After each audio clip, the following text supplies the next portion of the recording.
Nous allons maintenant du côté de l'opposition officielle. Monsieur le député de Saint-Jean, vous avez un bloc de 20 minutes. À vous la parole. Merci, Monsieur le Président. Vous saluez, Monsieur le ministre, les gens de son équipe, tant du cabinet que du ministère, les collègues des députés du gouvernement, notre collègue de la deuxième opposition. Ma première question, Monsieur le Président, le ministre a abordé un peu la question avec le projet de loi 148. Le ministre oblige ou impose une limite de maximum de 50 des approvisionnements pour les pharmacies par rapport pour chaque fournisseur. Lors de ce débat-là sur le projet de loi, j'avais demandé au ministre à savoir est-ce que nous pouvons avoir la répartition entre les génériques et les innovateurs pour chacun des établissements. La question 102 et la question 103 des cahiers des crédits pour les questions particulières de l'opposition officielle. La réponse que nous avons obtenue, en raison du type de système d'information utilisé dans les établissements de santé, les données ne peuvent être ventilées entre les produits génériques et les produits innovateurs, ni par fournisseur. Le tableau identifié en annexe présente la dépense totale en médicaments par établissement pour l'exercice financier 2016-2017. Le ministre, à l'époque, m'avait dit que pour les pharmacies, il était possible, comme dans un dépanneur, d'avoir un fichier Excel et de faire la comptabilité. Donc, de ce que je constate, c'est que le réseau public n'est pas capable de le faire. Donc, comment il explique qu'il demande aux pharmacies de faire quelque chose que ses propres établissements ne sont pas capables de faire?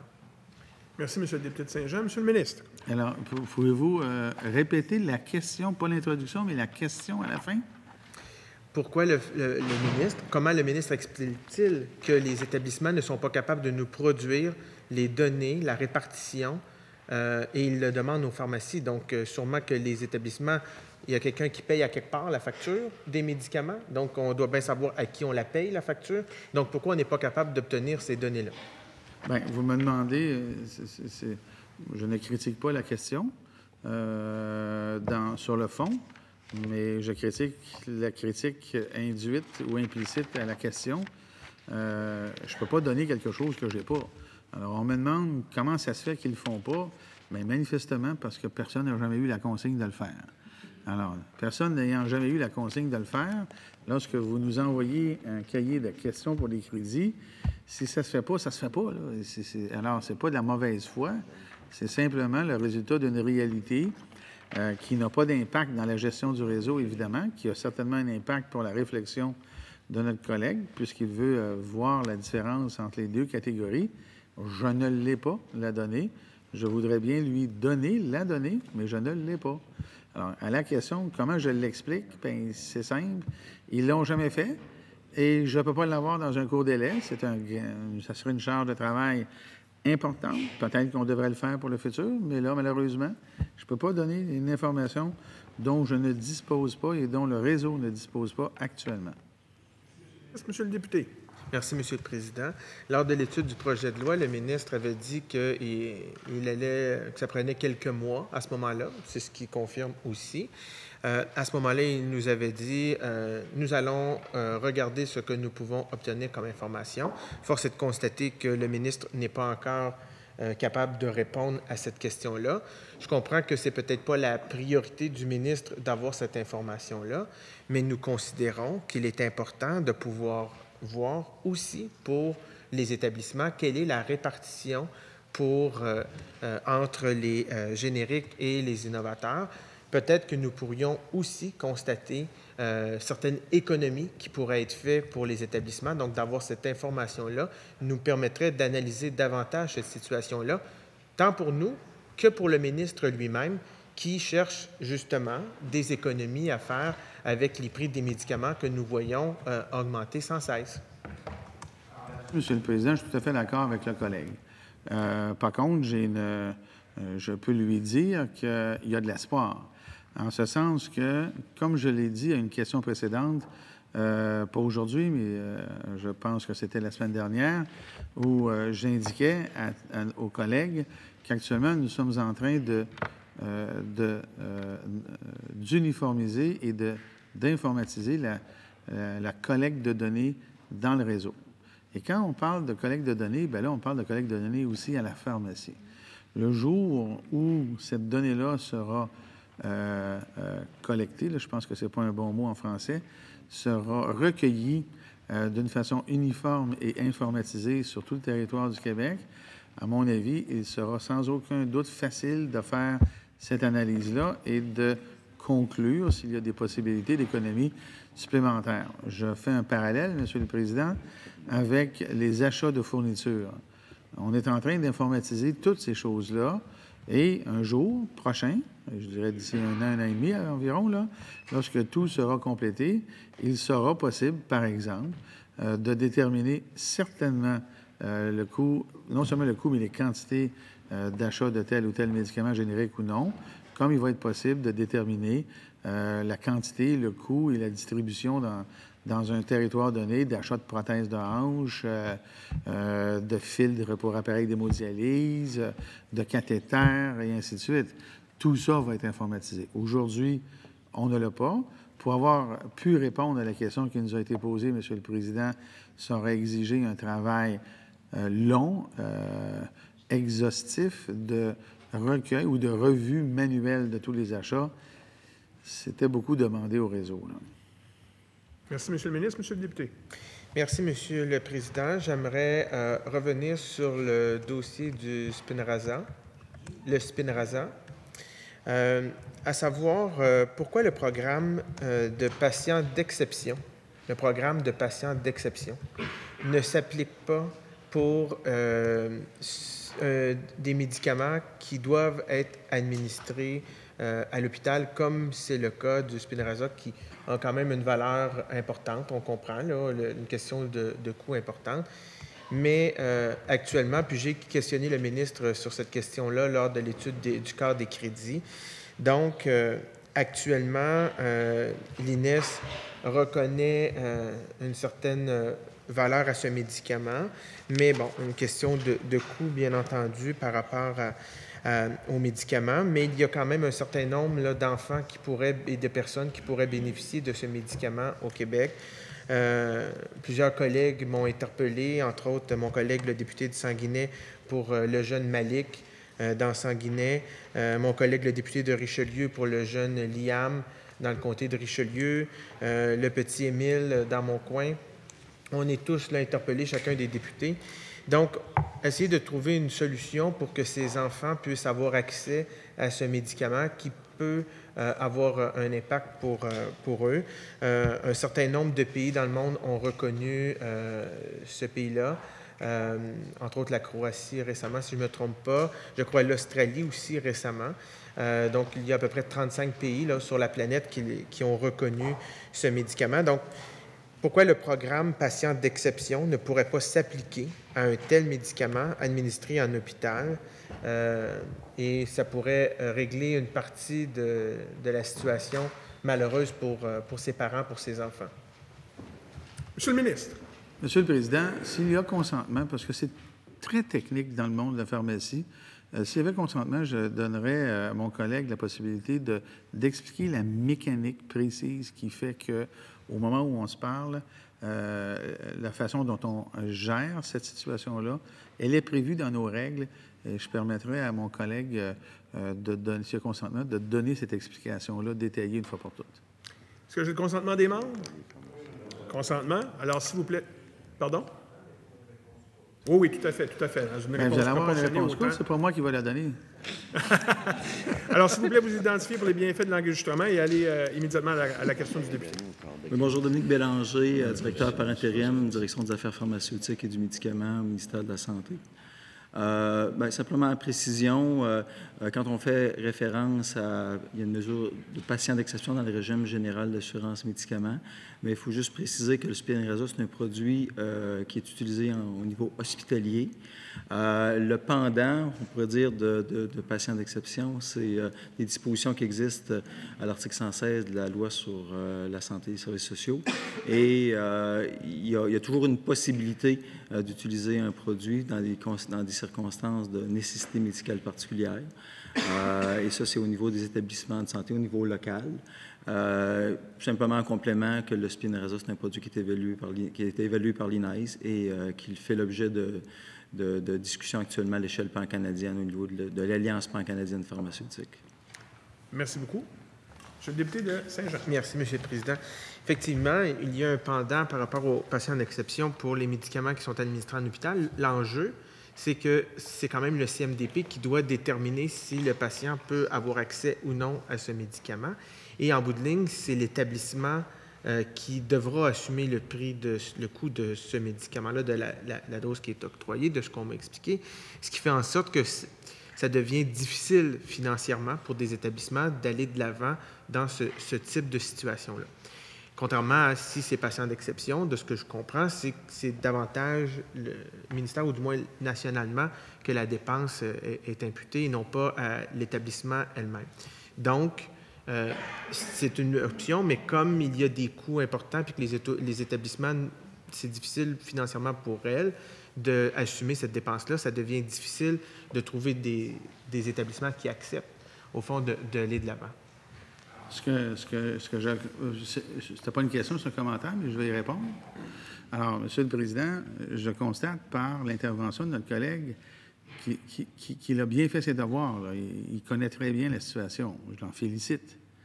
Maintenant, là, on arrive au vrai vif du sujet là, que le collègue recherche, qui est celui de la dispensation d'un médicament qui coûte excessivement cher et qui a des indications très ciblées.